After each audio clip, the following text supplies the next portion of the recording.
Hey everyone, welcome back to our channel. If you're new here, my name is Jen and today is going to be a homeschool related video. I'm going to be explaining to you guys the legalities of homeschooling in Washington state. So if you're just curious about homeschool laws in different areas, this video is for you. If you live in Washington state and you're considering homeschooling your child, this video is definitely for you. So stick around to find out more. This is also in collaboration with some other YouTube moms who homeschool as well, and they're going to be posting their video about the homeschooling laws in their area, and the playlist will be linked in my description box. So be sure you go check out theirs when you're done with this one and see how laws differ from one to the other, because it's really interesting what I've learned about different areas and how some places have barely any requirements and some, like our state, are a little bit more stringent.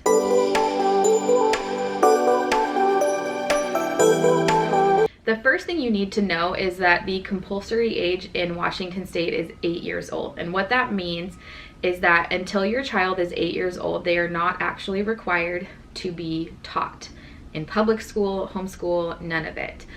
And this was something I learned when I started homeschooling our girls 2 years ago. I have a 6-year-old and a 4-year-old.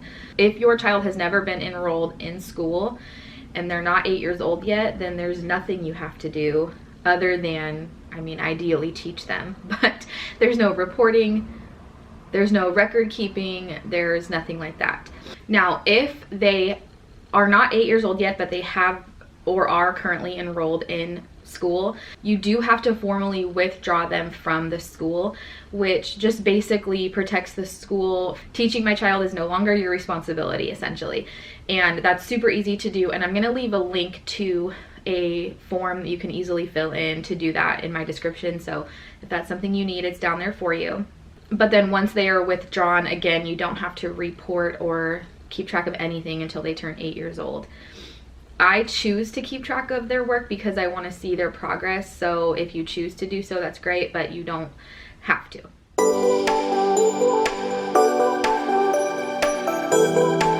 In order to homeschool your child, you have to meet one of 4 requirements in this state. And anybody can really homeschool their kid because you can fall within any of these 4 requirements. The first one is to partner with a certified professional who is certified to teach, and you have to meet with them at least 1 hour per week. And you basically form a team to figure out your child's curriculum, and obviously you are the decision maker, but they kind of just oversee things and make sure that your child is being taught, and you just check in with them on an ongoing basis. So that is one way to do it.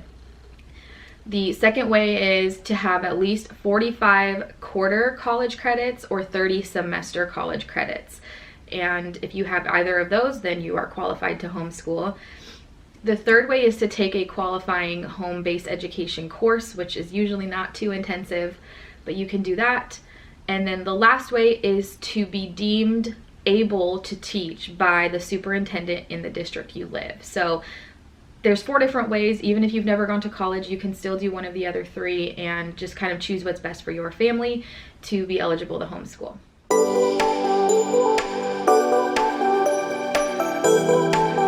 So now let's get into what to do once your child has reached 8 years old. And the first thing you're going to need to do is file a declaration of intent. You file this on your child's 8th birthday or the date you withdraw them from school if you're withdrawing them. And then every single year after that, before September 15th or within 2 weeks of your school district starting. And it's a very simple form. It's just 1 page. The only information required by law that you have to have on that declaration of intent is the child's name and age, the parent's name, your address, and then if you are qualifying to homeschool by using a supervising certified teacher, then you would note that you are using that resource as well. Those are the only required pieces of information. A lot of school districts in this state will have a form that you go in and request a declaration of intent form, and it'll be a lot more information than that. You do not need any of that. So I click on that link down below and just go to that form. It's from the Washington Homeschooling Organization website, so you know that it follows all the laws. And the most important thing is you turn it into the superintendent's office of the school district that your kid would be enrolled in. and you don't have to bring it by hand, you just have to mail it. That satisfies the requirement, but you do need to have that. And then make sure you keep a copy for your own records just in case anything goes wrong. The declaration of intent prevents you from being prosecuted for having your kid be truant, and it also protects the school and says you're no longer responsible for teaching my kid.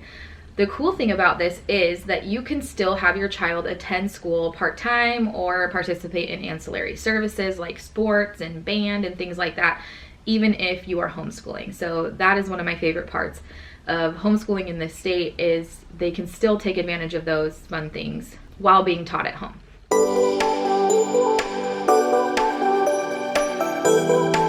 Okay, the next is going to be record keeping and day requirements. So you are required to teach for 180 days a year, or about 1,000 hours, and there are 11 required subjects. I'm going to read them off my list because I can't remember them, but you are required to teach reading, writing, spelling, language, math, science, social studies, history, health, occupational education, and art and music appreciation. So those are the required subjects, but you don't have to teach them separately. So you could be doing a unit study on bugs and be satisfying that science requirement, but then have them copy a paragraph from their workbook or something. That satisfies the writing, and they would be reading out of the book as well, have them read a book about bugs. That satisfies reading. So you can and then they can paint a picture of a bug, and that satisfies some of the art.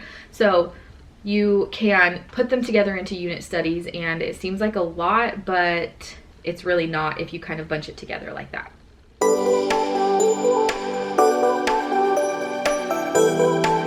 What about annual testing?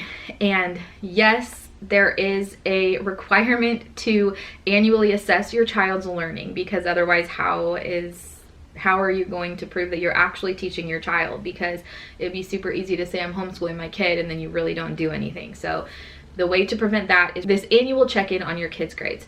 One of the easiest ways to do this is annual testing. They can do a standardized test just like the kids in school do. They can actually go to the school and take the test with the kids, or you can pick a different test. There's a whole list of them that are approved, and administer it in many different ways. Some testing websites act as the supervisor, and you are able to proctor the test to your own child.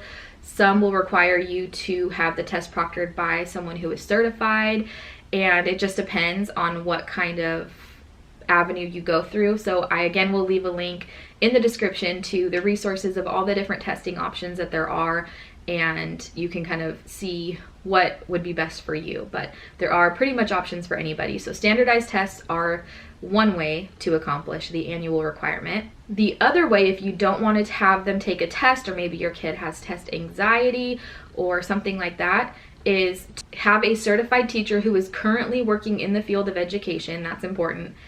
Write an assessment of your child's academic progress. So that is the other way you can do it instead of having a test done.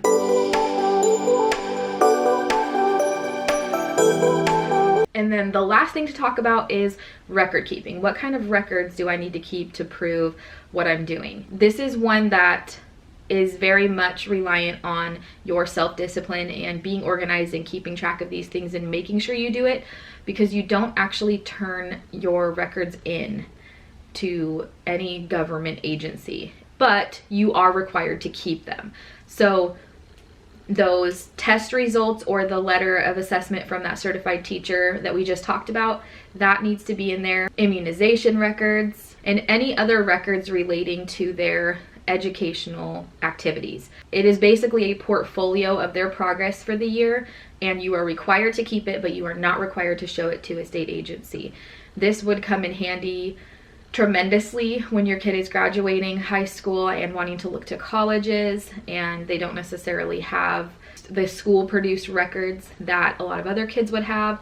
This also would come in handy if you have anybody that calls CPS on you for not sending your kid to school, which happens more than you know. you have that proof right there that actually, yes, they are learning, and obviously it satisfies the law, so that's important. But that is it. That is all you have to do to homeschool in Washington State, and it is definitely a lot more than some other states. I know in Texas there are literally barely any requirements, and I'm excited to see what the other ladies in this collaboration talk about in their areas. If you're curious about that, go check them out. But for now, remember to stay humble, be kind, and I'll see you next time. Bye, guys.